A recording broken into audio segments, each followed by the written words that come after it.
Welcome to the Crypto Boss Ninja channel. Let's look at JASMY.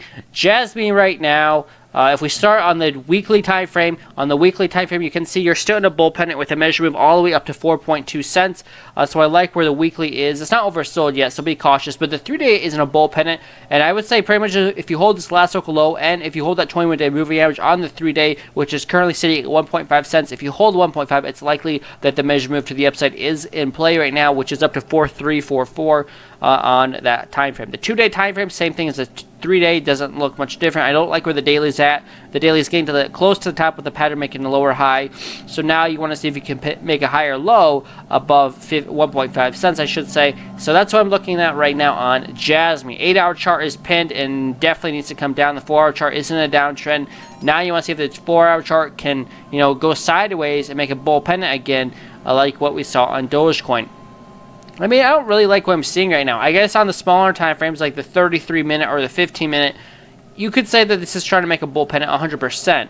So now on the smaller time frames, for a continuation on the larger time frames, you need to see a hold of 1.9 cents. If that does not happen, you are going to continue to tumble to the downside on JASMY. So we'll see what happens. JASMY has some life if you can hold 1.9. If you don't, then you are going to go back down to 1.87, which is not that crazy. And then otherwise, the bull pennant on the small time frames, like the 30-minute time frame, is a measure move to 2.2 cents. We'll see what happens. Obviously, you need the smaller time frames to get the move to the upside, so that the larger time frames can be more bullish and get the continuation to the upside. So we'll see what happens, but that's what you're looking at. If you lose 1.9, it's likely that you're going to tumble to 1.87. Wait, no, 1.8. So that's kind of what I'm looking at right now. Let me go back to the 30-minute time frame right now. So yeah, so if you lose this level at 1.95 cents, it's likely you go back down to 1.88. That's really not that crazy of a move. Maybe I'm looking at too small of time frames. I would just focus on this. If you hold this bull pennant here on the 4-hour time frame, that is going to be the best sign. And you need to get back.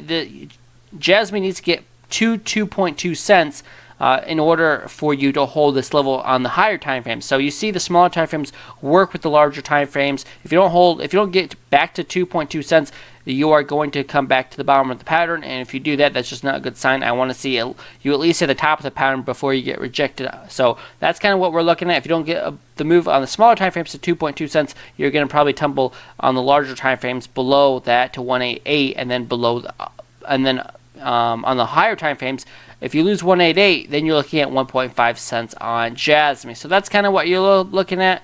If you trade small time frames, you have to hold 1.88. If you trade larger time frames, you definitely have to hold 1.88, because otherwise 1.5 is coming. If you lose 1.5, then you definitely shouldn't be long on JASMY. That's just my opinion on it, not financial advice. I'll be live tomorrow at 11 p.m. Central Time. Until then, trade safe. Have a great rest of your weekend, everyone. And also make sure you hit the likes on the way out. It does help support my channel while everyone is bearish on crypto.